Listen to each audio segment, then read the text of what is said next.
আসসালামু আলাইকুম রহমতুল্লাহি ওয়া বারাকাতুহু। মেহেরবানি করে কেউ কোনো প্রকার ছবি তুলবেন না, ভিডিও করবেন না। রেকর্ডিং করতে চাইলে মোবাইল নিচে রেখে রেকর্ডিং করবেন। অনেক সময় কেউ ভাই পরে আসেন, এসে কোনো পাশ থেকে ছবি তোলেন, ভিডিও করেন, সেই ভাইকেও মেহেরবানি করে নিষেধ করবেন। এই পৃথিবীতে কেউ এ পর্যন্ত এখনো এই কথা বলেন নাই। যত বেশি ওয়াজ মাহফিল, আলেম ওলামাদের দ্বীনি অনুষ্ঠানের ছবি তোলা হবে, আল্লাহ পাক তত বেশি খুশি হবেন।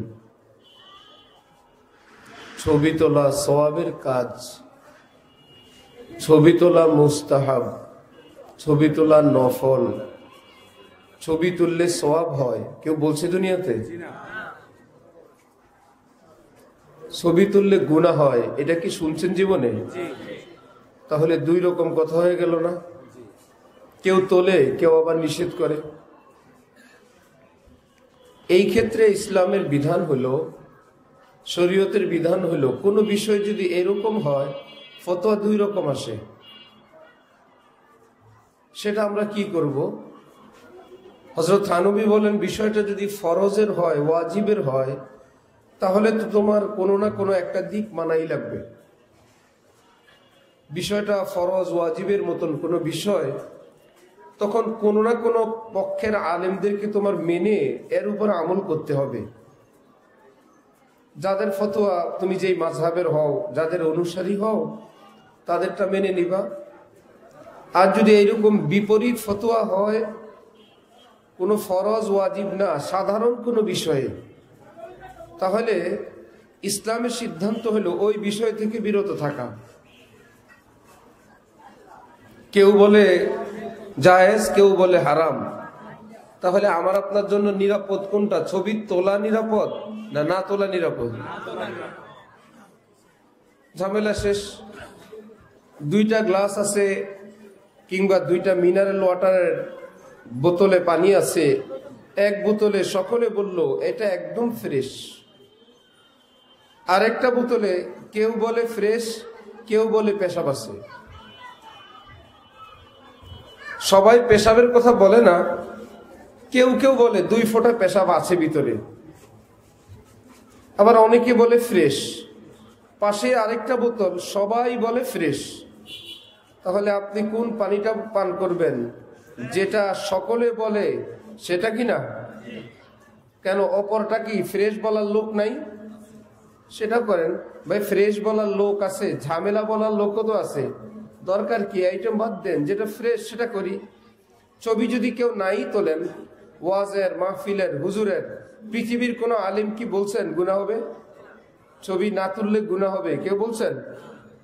এটা যারা তোলেন ছবি, তারাও বলেন না তুললে অসুবিধা নেই।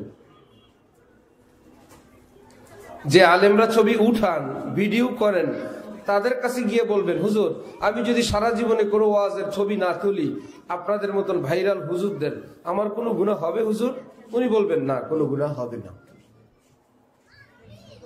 তাহলে যে আলেমরা নিষেধ করেন, সে আলেমদের কথাও রক্ষা হইল। এই আলেমের মত, সে অনুযায়ী আপনি নিরাপদে থাকলেন। যদি তুলতে গেলেন, তাহলে আপনি দুই পক্ষের দুই ফতোয়ায় পড়লেন। কেউ বলে তোলা যায়, কেউ বললে হারাম। তাহলে এই বিপদের মধ্যে পড়বেন। এখন তো বুঝবেন না, কবরে গেলে কি করবেন।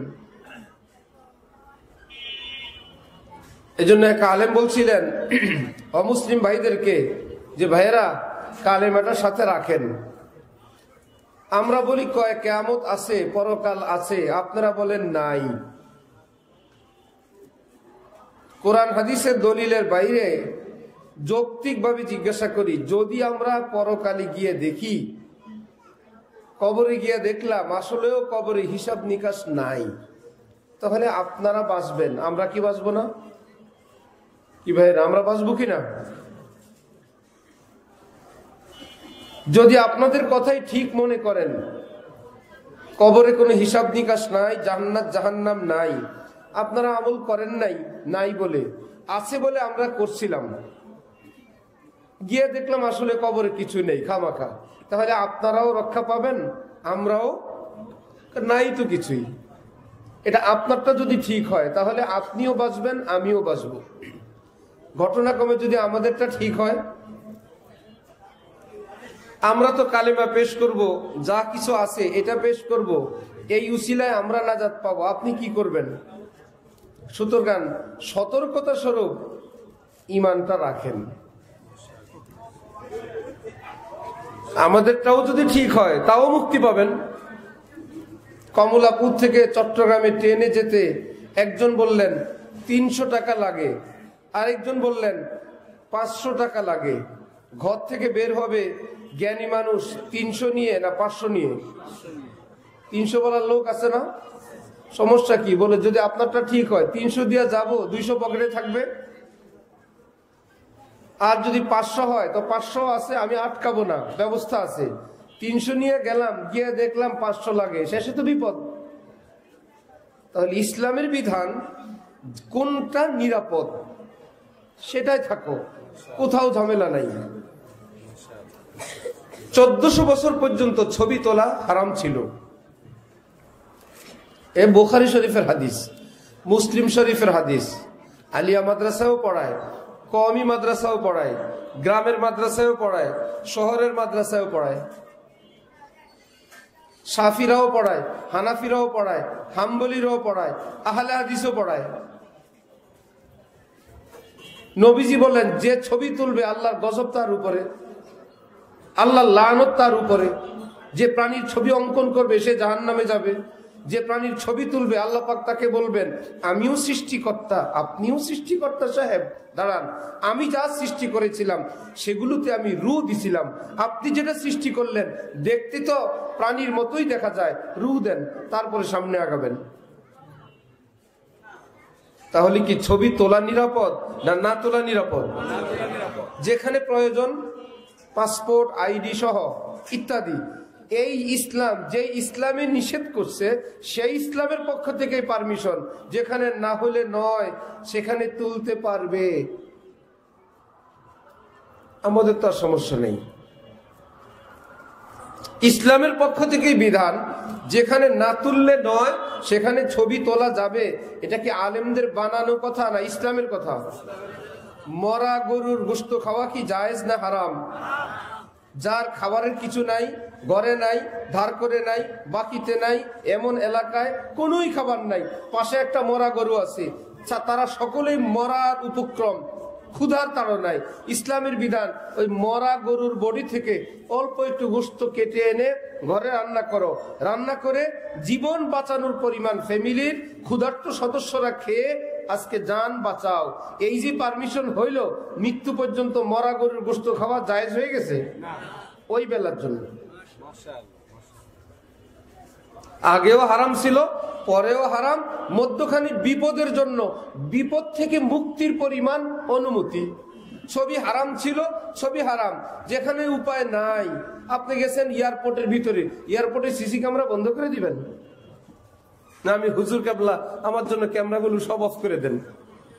গেলেন মক্কা শরীফে, যেখানে কাফের মুশরিকদের চতুর্মুখী ষড়যন্ত্র এবং হামলার আশঙ্কা, কত রকমের সিকিউরিটি দিয়ে সেখানে। ওটা কি তামাশার জন্য ছবি, নাম ফুটানোর জন্য ছবি, না প্রয়োজনে?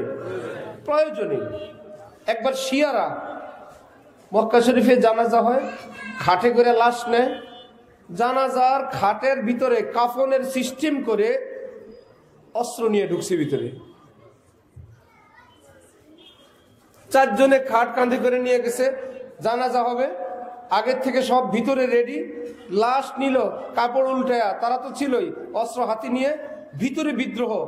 সৌদি আরব আমরা শাসন করব, ইরানের শিয়ারা। মক্কা মদিনা এটা পৃথিবীর সব মুসলমানের সম্পদ, সৌদি আরব কেন শাসন করবে? আমরাও করব। হায় রে যুদ্ধ, সেই তৎকালীন প্রেসিডেন্ট তখন মুসলিম বিশ্বের কাছে সহযোগিতা চাইলেন। পাকিস্তানের প্রেসিডেন্ট তখন স্পেশাল ফোর্স পাঠায় ওই শিয়াদেরকে দমন করার জন্য উপরের থেকে গরম পানি সহ স্পেশাল বুদ্ধি দিয়ে দমন করার পর বহু বছর ইরানিদের হজ বন্ধ ছিল, যে আপনাদের হজে আসার দরকার নেই। তাহলে ওই রকম জায়গা যেখানে পাশে ইসরায়েল শত্রু, সেই জায়গায় সিসি ক্যামেরাটা কি আমাদের মতো না প্রয়োজনীয়? সেটা দিয়ে তো দলিল দিতে পারবেন না। আপনি ভাত খান, এটারও ছবি তুললেন, ইলিশ মাছ কিনলেন, এরও ছবি তুললেন, আপনি ঘরে রান্না করেন, এটারও ছবি তুললেন, ছেলে মেয়ে ছবি তুললেন, জোয়ানকালে ছবি তুলে রাখলেন, বাসর ঘরের ছবি তুলে রাখলেন। হযরতওয়ালা করাচি বলেন, আরে মিয়া, ছবি আল্লাহ পাক হারাম করে তোমার ইজ্জত হেফাজত করছেন। আজকে তুমি প্রেমিক প্রেমিকা ছবি তুললা, কারো কাছে রয়ে গেল, শেষে তুমি তওবা করলা, ভালো হয়ে গেলা, বিয়ার এক জায়গায় হইলো, সব সুন্দর ঘর সংসার, বউ বাচ্চা নাতি পতি, ছবি তো একজনের কাছে রয়ে গেছে। আগের যুগের ছবি তো কাগজে ছিল, নষ্ট হইতো, ডিজিটাল কি নষ্ট হয়? গুগলে নাকি থাকেই, তো গুগল থেকে বাইর করলো। এবার একজনে এসে মহল্লার একজনকে বলল, এই তো তোমাদের মসজিদে নামাজ পড়ে লম্বা লম্বা টাইম, লাল দাড়ি, বুড়া দাড়ি, সাদা দাড়ি, এই হাজী সাহেবের 22 বছরের ছবি দেখবা। নাতিরে দেখাইলো। এবার নাতির কাছে দাদার ইজ্জত, নানার ইজ্জত থাকলো না গেল? শরীয়ত বলে আমি সব মিটাইয়া দিলাম, সব স্মৃতি ভুলাইয়া দিলাম, তোমার আমল নামা থেকে সব গুনাহ শেষ করে দিলাম, তুমি জীবিত রাখলা, বেইজ্জতি হও। পাড়ায় পাড়ায়, মহল্লায় মহল্লায় ঘর ভাঙতেছি কিনা, একজনের সঙ্গে সম্পর্ক করছে, ছবি তুলছে, অন্য জায়গায় বিয়ে হয়েছে, ছেলে জামাইয়ের কাছে আগে ছবিটা পাঠায় দিছে, আপনার বউ আমার সঙ্গে এই ছবি, শেষ, ঘরের থেকে বিদায় দিয়ে দিছে। ওটা কি প্রয়োজনীয় ছিল না অপ্রয়োজনীয় ছিল? সম্পর্কটাই তো হারাম ছিল, হারামের সঙ্গে আবার আরেকটা নষ্টামি যোগ করে শেষ করলো। এই জন্য যেখানে প্রয়োজন সেখানে ভিন্ন কথা, যেই পরিস্থিতিতে প্রয়োজন সেটার ভিন্ন কথা। কিন্তু আমাদের ওয়াজ এটা ভিডিও করতে হবে। হযরত মাওলানা শাহ আবরারুল হক সাহেব তো বলেন নাই আমার ওয়াজটা সারা দুনিয়ায় ভিডিও করো। হযরত ওয়ালা করাচি তো বলেন নাই আমার ওয়াজটা ভিডিও করে প্রচার করো। ওলামায়ে দেওবন্দ যারা দেওবন্দে আছেন, মুতামিম সাহেব, আবুল কাসেম নোমানী সাহেব, বর্তমান পৃথিবীর সব কওমি মাদ্রাসার বড় মাদ্রাসা দেওবন্দ, সেখানের মুতামিম আবুল কাসেম নোমানী সাহেব বাংলাদেশে আসছেন, যেখানে ক্যামেরা উঠাইছে প্রোগ্রাম বাদ দিয়ে চলে গেছেন। ক্যামেরা উঠাইলে হয়েছে, ভাই তোমরা ছবি নিয়ে থাকো, আমরা গেলাম। হযরত আস্তাদ মাদানী আসছেন, ওই যে খতমে বুখারীতে ছবি তোলে, উনি বাদ রওনা হইলেন। শেষে বুখারী কিতাবটা এরকম সামনে দাঁড় করায় রেখে যেন ওনার চেহারা না দেখা যায়, কোন রকম সংক্ষিপ্ত মুনাজাত দিয়ে রুমাল দিয়ে মাথা ঢেকে চলে গেছেন। ভাই এখানে আমি থাকবো না। হযরত মুফতি মাহমুদ হাসান গঙ্গুহি রহমতুল্লাহি আলাইহি ফুল চেয়ারে দারুল উলুম দেওবন্দে হাদিস পড়াইতে যাচ্ছেন, পুরা ভারত উপমহাদেশের শ্রেষ্ঠ আলেম। হঠাৎ ফ্ল্যাশ এর লাইট জ্বলে উঠলো। খাদেম বললেন, হযরত উপর থেকে কেউ মনে হয় ছবি তুলছে। উনি বললেন, যে ছবি তুলছে তাকে ডিলিট করতে বলো, তওবা করতে বলো, না হলে আমি আল্লাহর কাছে এক্ষণ বদদুয়া দিব, লানত দিব। আমি সবক পড়াইতে যাব না। দৌড়াদৌড়ি করে তাকে বলা হইলো, সে কাটলেও তওবা করলো। তারপরে হযরত গেলেন। ছবি তোলা যদি এত বরকতের জিনিস হয়, কেন তিনি বললেন আমি এক্ষণ লানত করব, আল্লাহর কাছে বদদুয়া করব? পাকিস্তানে যখন কাদিয়ানীদেরকে অমুসলিম ঘোষণা দেওয়ার জন্য বিশাল বড় আন্দোলন, মুসলমানরা রাষ্ট্র শাসকদেরকে বললেন, রাষ্ট্রপতিরা বললেন আপনারা টেলিভিশনে আসেন, সাধারণ মানুষদেরকে বলেন, তারা বললেন আমরা যাব না, আপনারা করেন। আমরা রেডিওতে যাব সর্বোচ্চ, সেখানে তো ছবি তোলার কোনো ঝামেলা নাই। সর্বশেষ বিশাল বড় কনফারেন্স হইল, মিটিং হইল। এক আলেম বলে উঠলেন, হবে না, হবে না। কেন হবে না? বললেন, আমি দেখতেছিলাম রহমতের ফেরেশতা উপর থেকে আসতেছে, ওই যে ওই পাশ থেকে ক্যামেরা নিয়ে উঠার সাথে সাথে রহমতের ফেরেশতা উপরে চলে গেছে। এই জন্য আমার ভাই, কমপক্ষে গুনাহকে যদি গুনাহ মনে করি, একদিন তওবা করার কথা আসবে। আমি তো জীবনে ভুল করে ফেললাম, তওবা করি।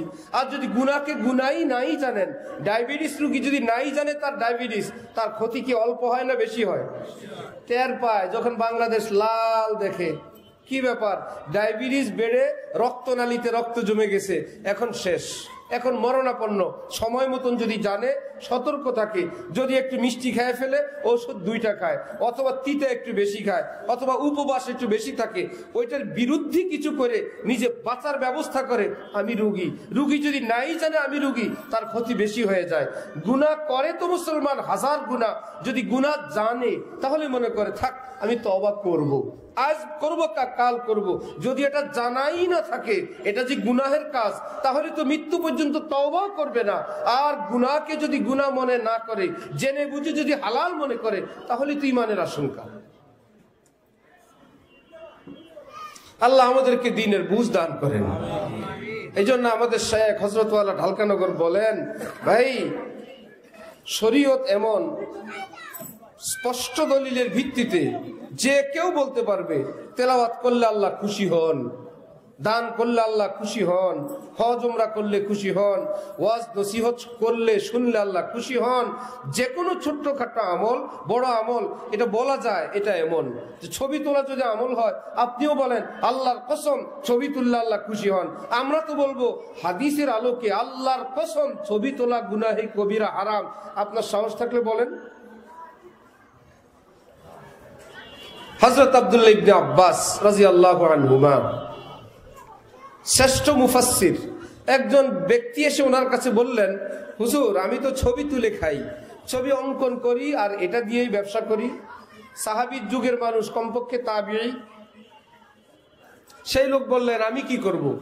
সাহাবী আব্দুল্লাহ ইবনে আব্বাস বললেন, তোমার বিষয়টার সমাধান আমি আমার কথাই দিব না, আমি নবীজির একটা বাণী শুনাই। কি? নবীজি বলছেন, কুল্লু মুসাফিরিন ফিন্নার, প্রাণীর ছবি অঙ্কনকারী সকলেই জাহান্নামী। এখন কি হবে হুজুর? তাহলে আমার রুটি রুজির কি হবে? আমি তো এই ব্যবসা করেই খাই।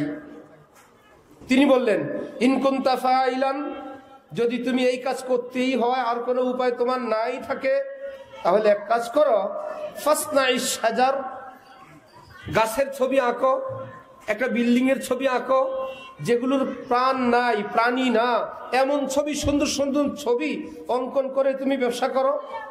ওমা লা রূহা লাহু, এবং যেগুলোর প্রাণ নাই সেগুলোর ছবি তোলো।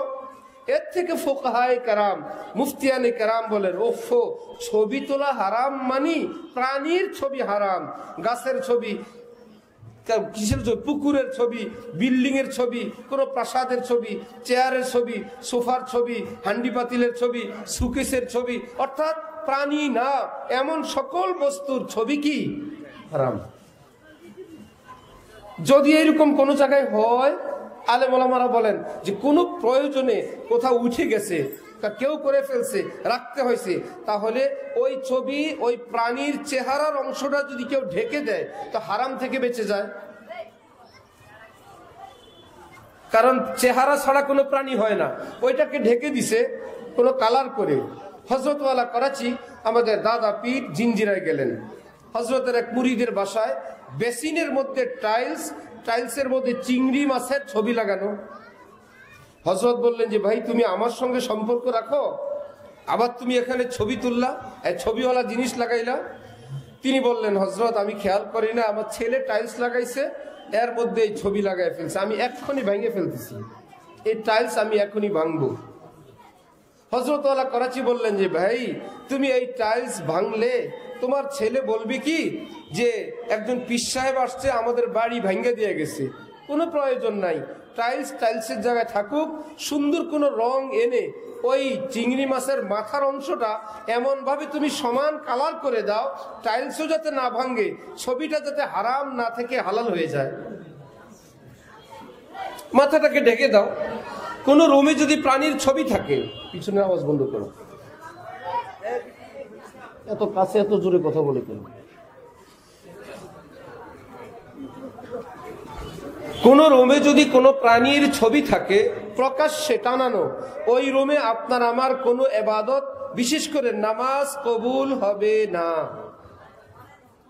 সেটা যদি পীর সাহেবের ছবি হয়, নেতারও হয়, যার ইচ্ছা তাই হয়।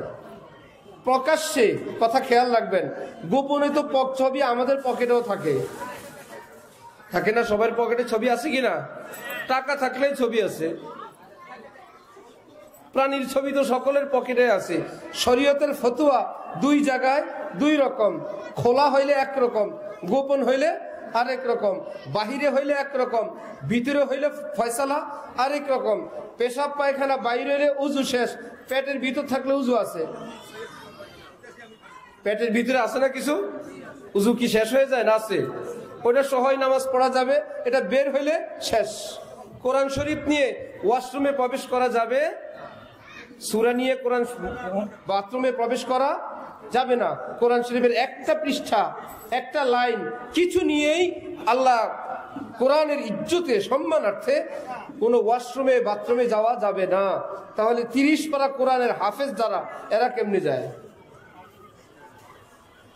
হাফেজ সাহেবের কোরআন কি বাইরে না ভিতরে? এই জন্য যায়। হাফেজ সাহেবের কোরআন আছে, আপনাদের কাছে কিছু আছে না? সূরা ফাতিহা আছে না? কুল হুয়াল্লাহু ইন্না আতাইনা আছে না? এটা নিয়ে কেমনে যান? এটা ভিতরে আছে, এটা নিয়ে যেতে পারবেন। তো কোন রুমে যদি প্রাণীর ছবি থাকে, যেমন যারা পত্রিকা রাখেন প্রয়োজনে পত্রিকা রাখতে হয়, পড়বেন। রেখে আমাদের উস্তাদরা আমাদেরকে শিখাইছেন কি হয়তো পত্রিকার ভাঁজ মতন একটা কার্টুন, একটা কাগজ, এটা রেডি থাকতো ঢালকানগর মাদ্রাসায়। তখন পত্রিকা যেখানে শেষ রেখে দিত, এর উপরে ওই একটা সাদা বা রঙিন এক কালার একটা কার্টুন দিয়ে আমরা ঢেকে রাখতাম। ফিনিশ। ছবিটা ওপেন না, এটা গোপন হয়ে গেল। এতই যদি শরীয়তের গুরুত্বপূর্ণ বিধান হয়, সেখানে শুকিয়েছে কুকুরের ছবি, বানরের ছবি, বিড়ালের ছবি, পুতুল যদি থাকে, সেখানে কি নামাজ হবে? কেন? আপনার আমার নামাজ আল্লাহর কাছে আমরা দিয়ে আসি না ফেরেশতা নেয়? ফেরেশতা নেই কিনা? ফেরেশতারা বলেন কোন রুমে যদি প্রাণীর ছবি থাকে আমরা প্রবেশ করতেই পারি না, তোমার আমল নিব কেমনে? জিবরিল আমিন আসার কথা রাসূলুল্লাহ সাল্লাল্লাহু আলাইহি ওয়াসাল্লামের ঘরে, আসে না, লম্বা টাইম।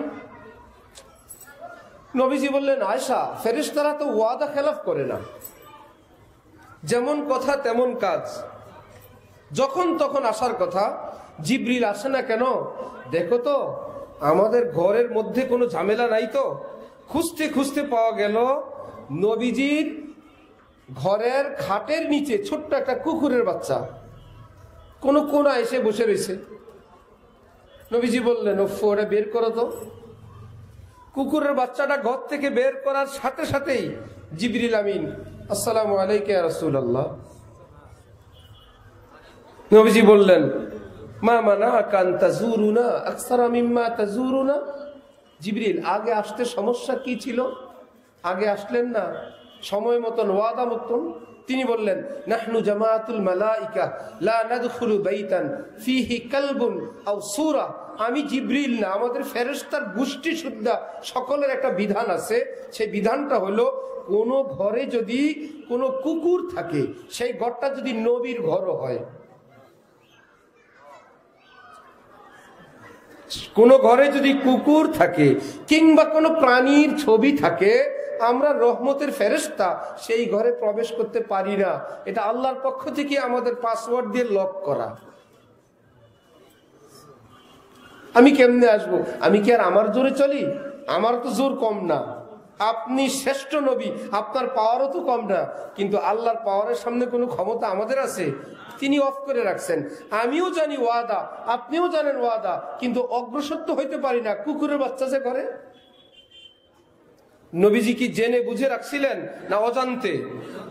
অজান্তে যদি রাখার পর গোপনে খাটের নিচে ছিল সাইয়্যিদুল মুরসালিনের ঘরে শ্রেষ্ঠ ফেরেশতা জিবরিল যদি বলেন আমিও প্রবেশ করার ক্ষমতা নাই, তাহলে এ আদর করে করে যদি কুকুর পালেন, ঘরে নেন, নিজের বাচ্চার চেয়ে কুকুরকে খাওয়ান, লোয়ান, গোসল করান, চুমু দেন, শ্যাম্পু দেন, আপনার ঘরে কি রহমতের ফেরেশতা আসার ব্যবস্থা আছে?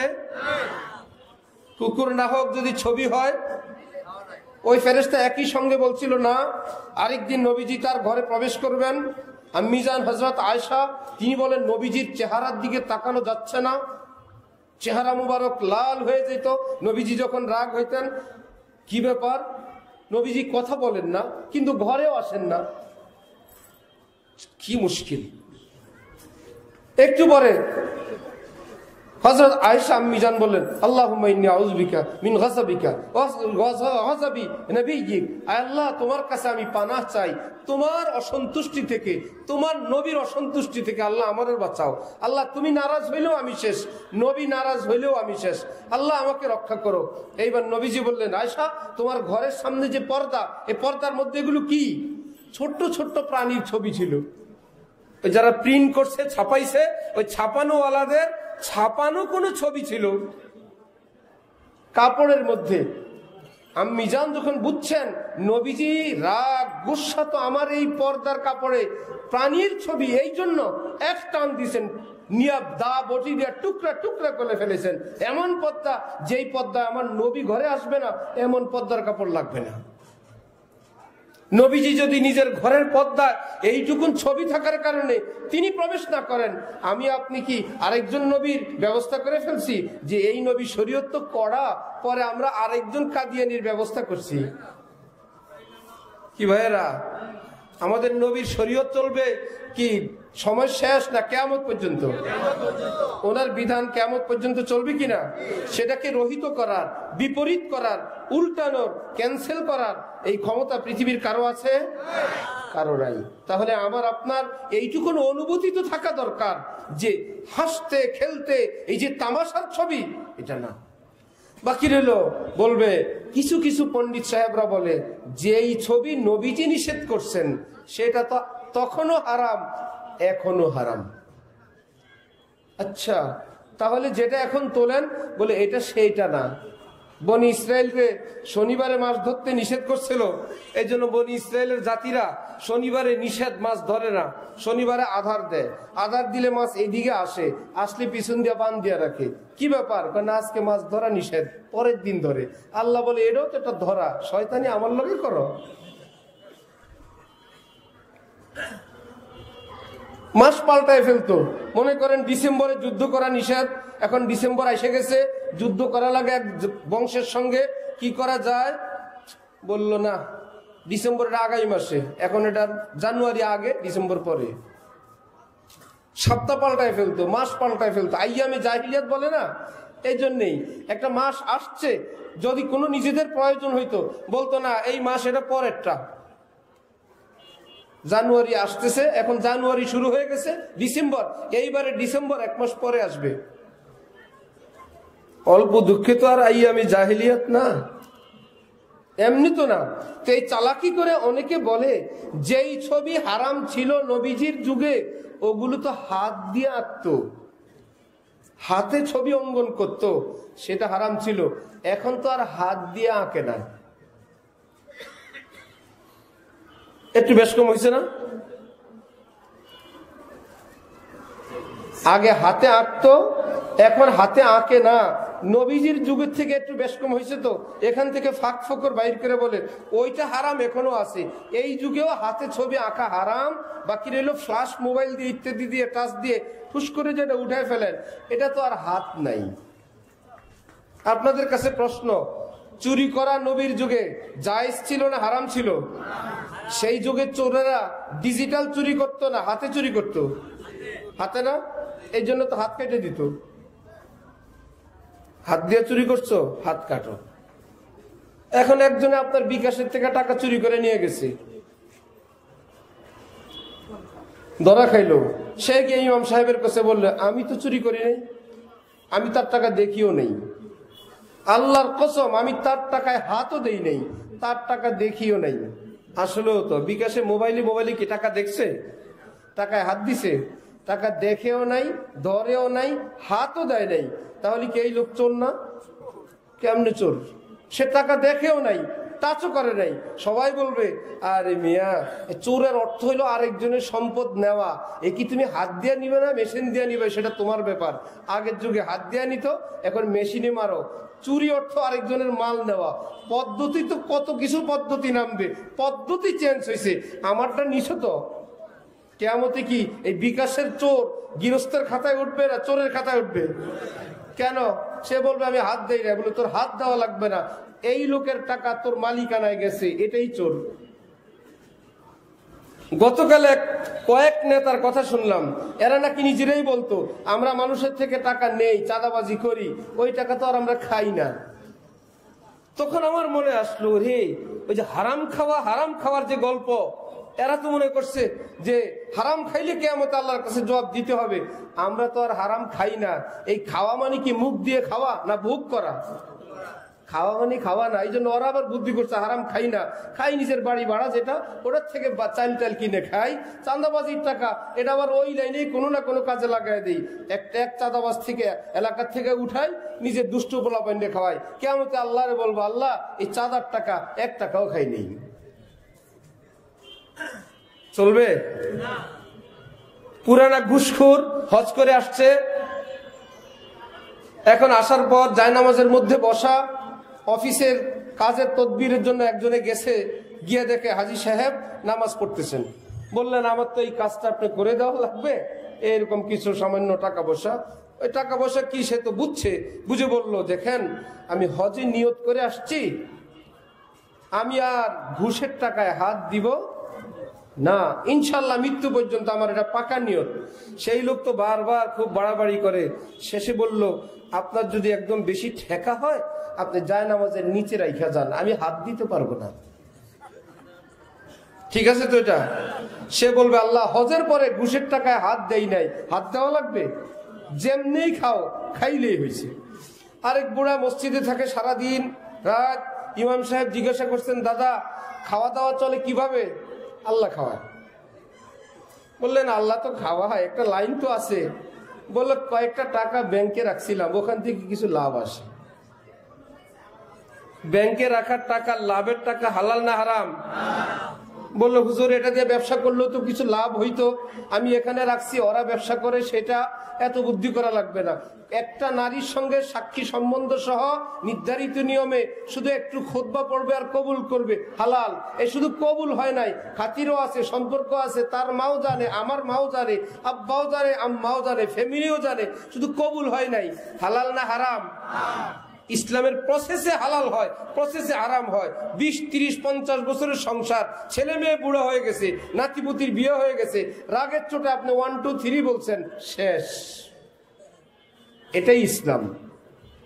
আমার কাছে একজন গেছে, হুজুর একটু থাকতে দেন, মানে সদরঘাটের বড় ব্যবসায়ী, বাড়িওয়ালা, আরো অনেক কাছের একটা পরিচয় আছে, মানে চিনার, বলবো না। কি বলেন থাকতে দিব না? মানে দিব, আপনি যতদিন থাকেন। একজন বাড়িওয়ালা মানুষ, একজন ব্যবসায়ী প্রতিষ্ঠিত, দেখতে শুনতে সুঠাম দেহের। এবার চোখের পানি, বাদামতলী মসজিদে আমি এতে কাফে থাকবেন না? হুজুর সত্যি সত্যি আমার ঘরে একটু ঝামেলা হয়েছে, আমার থাকার জায়গা নেই। কথা চলতে চলতে শেষ কথা এটাই শুনলাম, ছেলে বিয়ে দিছে, মেয়েদের বিয়ে দিছে, সব বাড়ির জায়গাটা হলো শ্বশুরের দেওয়া, বোন নামে। বাড়ি নিজেই করছে, শ্বশুর কিছু দিছে, ব্যবসা বাণিজ্য। রাগের চোটে রাত গভীরে বউরে তালাক দিয়ে দিছে। এইবার ছেলে মেয়ে যারা ছিল, বউ সহ পিটায়া ধাক্কায়া বাড়ির থেকে বাইর করে দিছে। তালাক যেহেতু হয়ে গেছে, তাহলে এমনটা তো হবে না এই বাড়িতে তুমি থাকবা, মা ভাগবে, মায়ের নামে তো বাড়ি, মা থাকবে, তুমি যাও।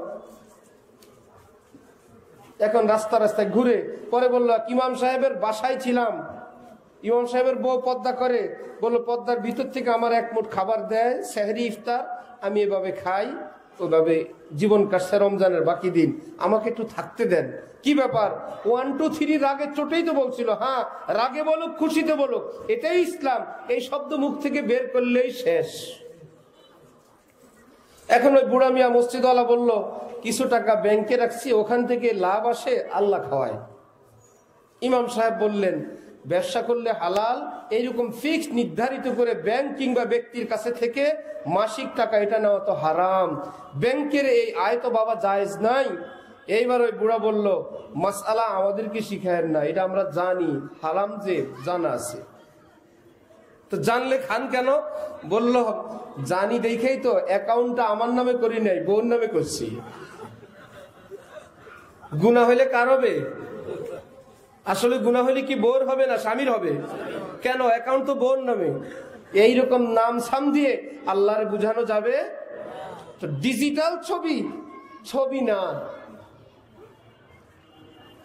কেউ কেউ বলতেছে আগের যুগে নবী নিষেধ করছেন ছবি, এটা তো আর ছবি না। কেন? আগের যুগের ছবির কপি পাওয়া যেত, এই তো ছবি। এখন মোবাইলে কম্পিউটারে থাকে, এটা ভাঙলে উদ্ঘাটন করলে কোথাও কোনো ছবির অস্তিত্ব নাই। সুতরাং অস্তিত্বহীন বস্তুকে হারাম বলবেন কেমনি? এটা তো খুঁজেই পাওয়া যায় না। ফতুয়ার ফাঁক ফোকর দেখছেন?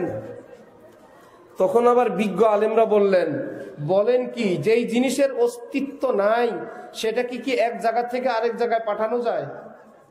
যেই বস্তুর অস্তিত্ব নাই এটা কি পাঠানো যায়? কিন্তু মোবাইলের ছবি পাঠানো যায় না, তো বুঝা গেল অস্তিত্ব। আচ্ছা, যেটার অস্তিত্ব নাই সেটা তো নাই, কিন্তু যদি বলে এই মোবাইল ভিডিওটা একটু বড়, এত এমবি লাগবে, এটা ছোট, এটাতে কম এমবি লাগবে, এতে বোঝা যায় খালি অস্তিত্ব না, ওটার একটা দেহ আছে, ওটা একটা বডিও আছে। এই জন্যই তো এই ছবি ভিডিওর অল্প জায়গা লাগে, ওই ছবি ভিডিওর বেশি জায়গা লাগে। বুঝা গেল তার অস্তিত্ব আছে, জায়গাও লাগে। আমরা দেখি বা দেখি না সেটা ভিন্ন ব্যাপার।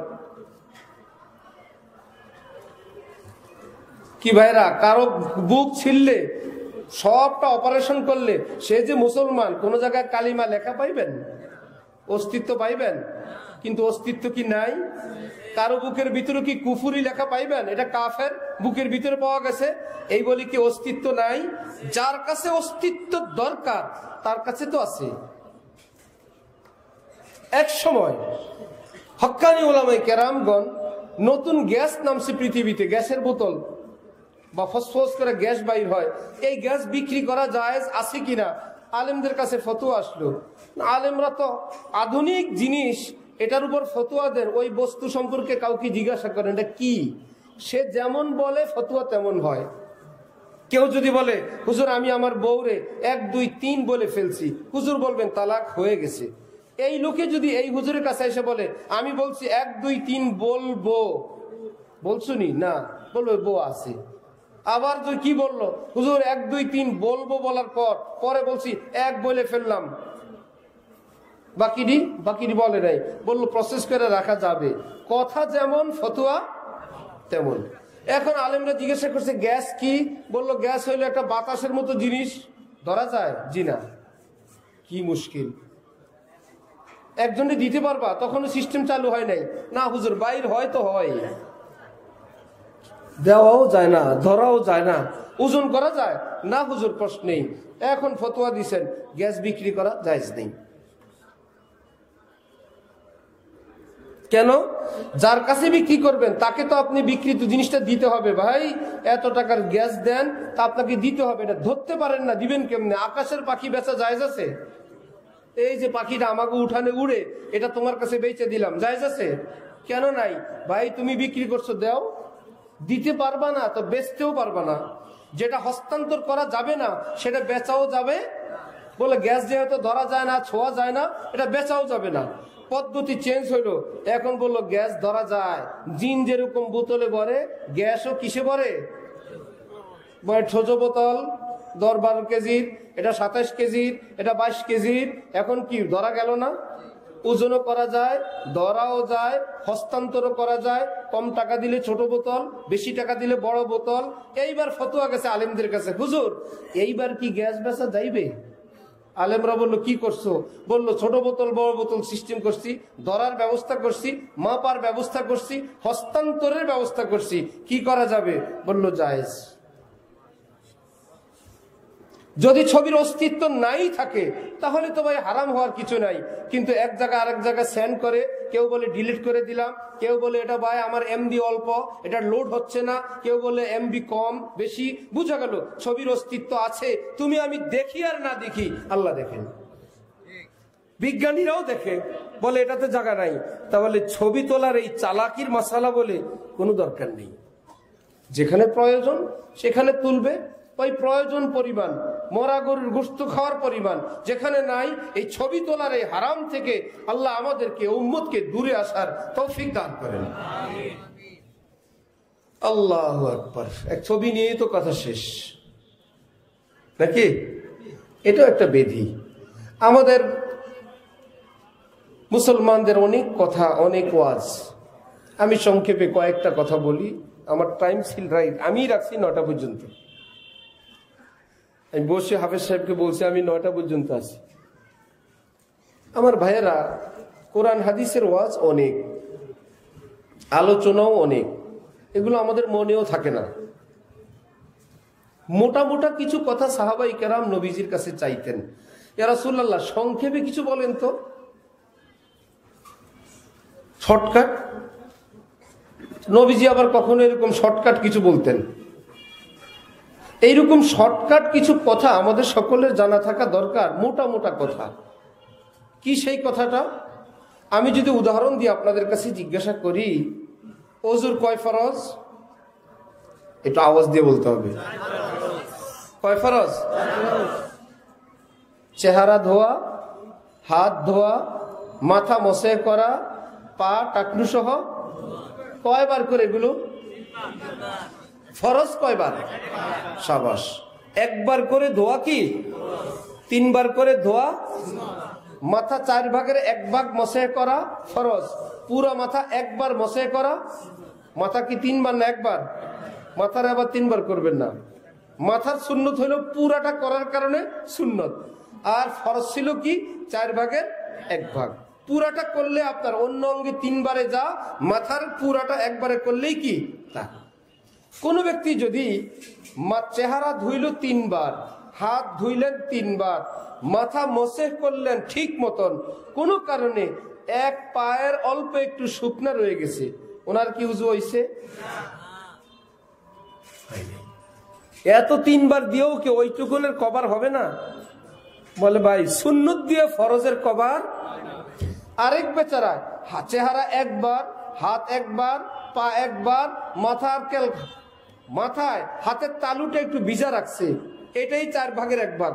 আলেমের কাছে জিজ্ঞাসা করেন, আপনারা বলেন উযু হয়েছে কিনা? হয়েছে। 1 বার ধোয়া ফরজ। চেহারা ধুয়ে ফেলছে, হাত 1 বার ধোয়া ফরজ হয়ে ফেলছে, পা ধোয়া ফরজ 1 বার ধুইছেন, মাথা মসে করা 4 ভাগের 1 ভাগ ফরজ। ওই 4 আঙ্গুল মাথায় রাখলে এইটাই হলো ফরজের পরিমাণ। উনি এইটুকুন দিয়ে ফরজ আদায় করে ফেলছে, ওনার কি উযু হয়েছে কিনা? 3 বার দোয়াওয়ালারও হয় নাই। কেন? এক পাশ দিয়ে একটু বাদ গেছে। এত সুন্নত দিয়েও ফরজটা কভার হয় নাই। আমি বলতে চাই আমাদের ইসলামেও আমাদের উপর এইরকম কিছু মোটা মোটা কাজ আছে যেগুলো আমার আপনার সবটা করতেই হবে। আমরা ওখান থেকে 2-1টাকে বাদ দিয়ে অন্যগুলো 3 বার করি, 10 বার করি, 20 বার করি, বারবার করি, বহুবার করি। খোঁজ নিয়ে জানা গেছে আমার এখনো ফরজ বাদ রয়ে গেছে। যেমন সহি শুদ্ধ কোরআন তেলাওয়াত নফল না ফরজ? অনেকেই বলে না ভয়ে। সহি শুদ্ধ কোরআন তেলাওয়াত নফল না ফরজ? এবার আমি শর্ট করে দেই, এই সহি শুদ্ধ তেলাওয়াত ফরজ মানে 30 পারা না। সহি শুদ্ধ তেলাওয়াত ফরজ মানে দেখে দেখে না, যে আপনি দেখে দেখে পড়তে হবে, 30 পারা পড়তে হবে, মদ গুন্না সিফাত মাখরাজ জানতে হবে, কারি সাহেবের নিয়ম নীতি জানতে হবে, সবাই কারি বাসিত হওয়া লাগবে, এটা না।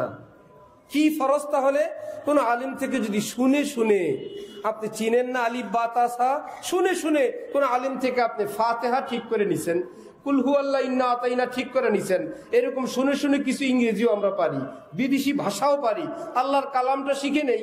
এইবার কোন আলিম যদি বলেন একদম 100 ভাগ কারি সাহেব হন নাই, অনেক স্পেশাল হয় নাই, কিন্তু আপনার কোরআন শরীফ ফেল হওয়ার মতো না, কমপক্ষে 33-35 পেয়েও আশা করি পাশ করবেন, তাহলে কোরআন শরীফের ফরজ আদায়টা আপনার হয়ে গেছে। খোঁজ নিয়ে জানা যাবে। আমরা ইসলামের অনেক মেহনত করি, অনেক দিকে অনেক লম্বা সময় দেই, আমার যে ফরজ পরিমাণ কোরআন শরীফ রয়ে গেল আমার এটা অনুভূতিতেই নাই। মাশাআল্লাহ আমি তাহাজ্জুদও পড়ি, অনেক এশাকও পড়ি, লম্বা লম্বা নামাজও পড়ি, যার উযু নাই তার নামাজ হয়? কত লম্বা নামাজ, উযু নাই। কেন নাই? উযু করা ফরজ, ফরজ ছাড়া নামাজ হয় না, পাগড়ি যত লম্বাই হোক। কোরআন শরীফ সহি শুদ্ধ ফরজ, যত লম্বাই নামাজ পড়বেন, ফরজ বাদ গেলে নামাজ হবে না।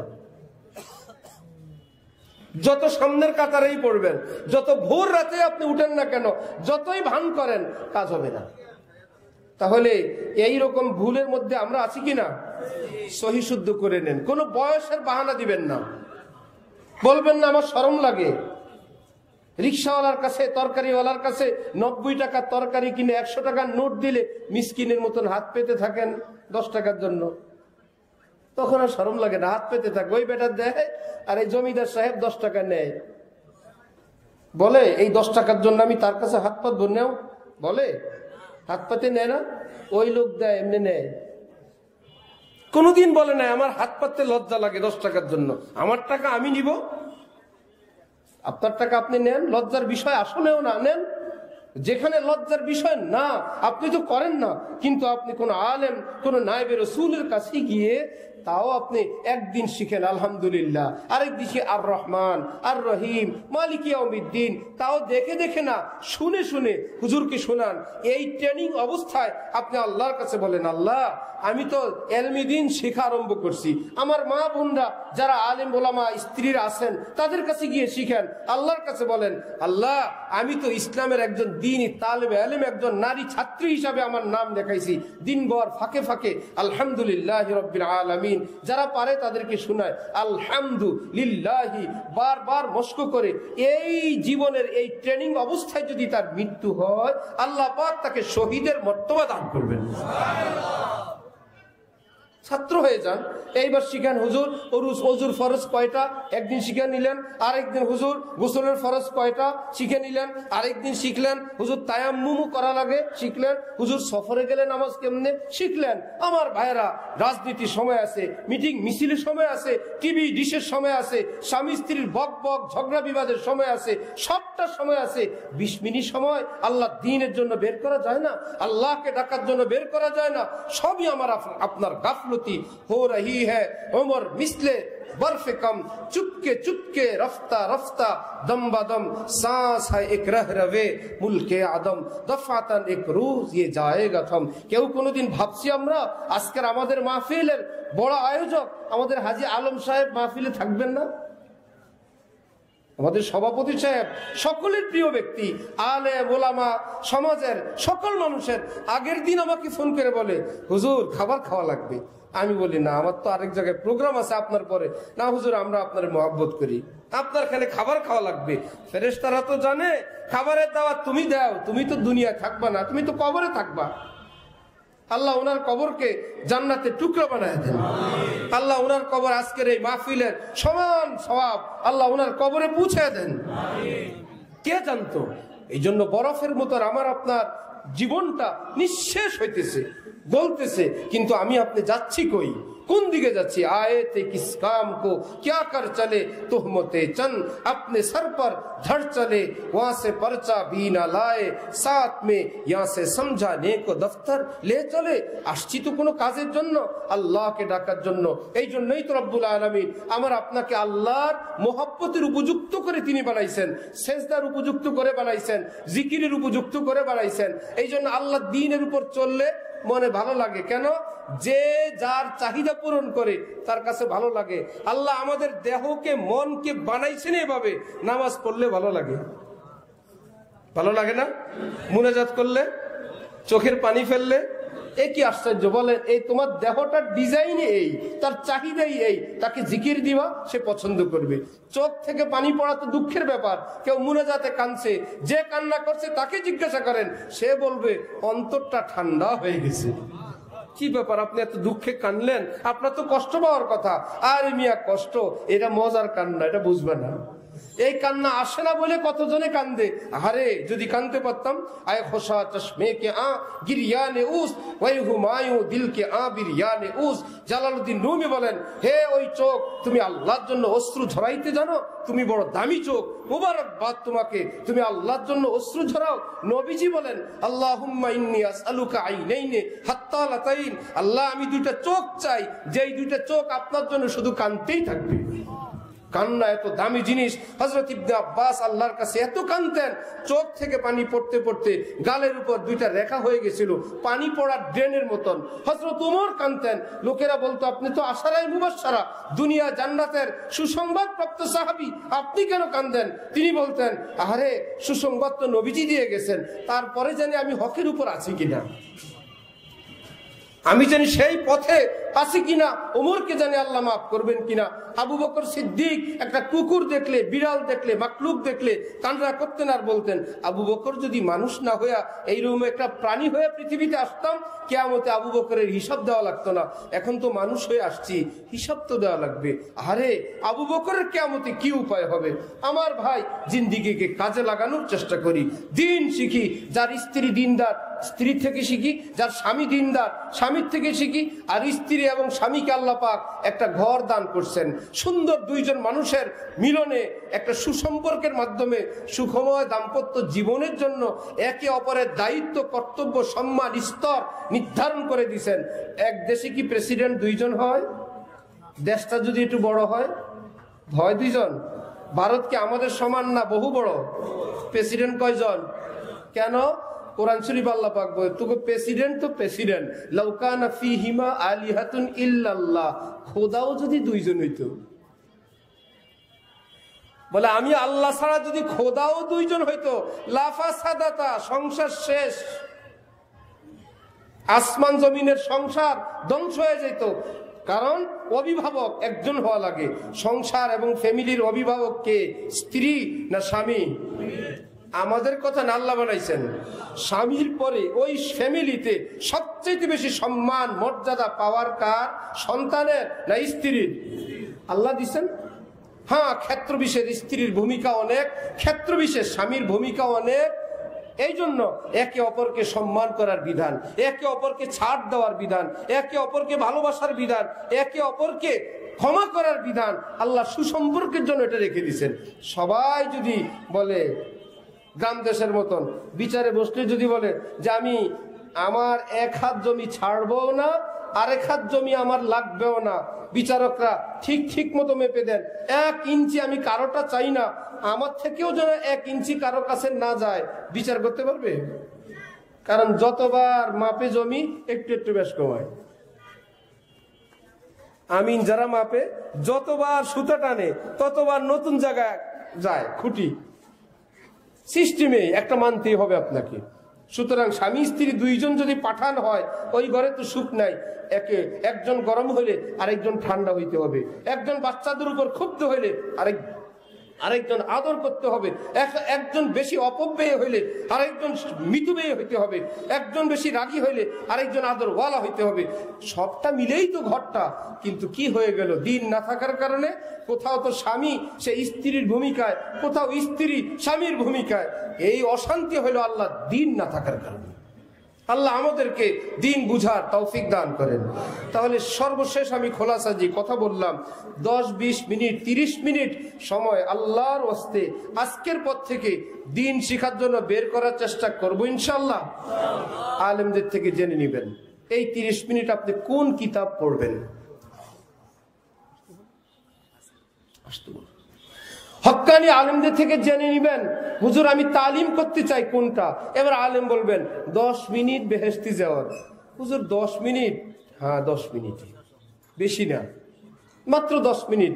আগ্রহ থাকবে, ভালো লাগবে। 10 মিনিট সিরাতে খাতিমুল আম্বিয়া, নবীজির পবিত্র জীবনী। 10 মিনিট ফাজাইলে আমাল। ওফো, হুজুর 10 মিনিটে কি হয়? হয় কি আপনি দেখেন না? আবরাউল হক সাহেব বলতেন, ইনজেকশন কি ঘন্টা ঘন্টা দেয় না কয়েক সেকেন্ড? ফায়দা হয় না?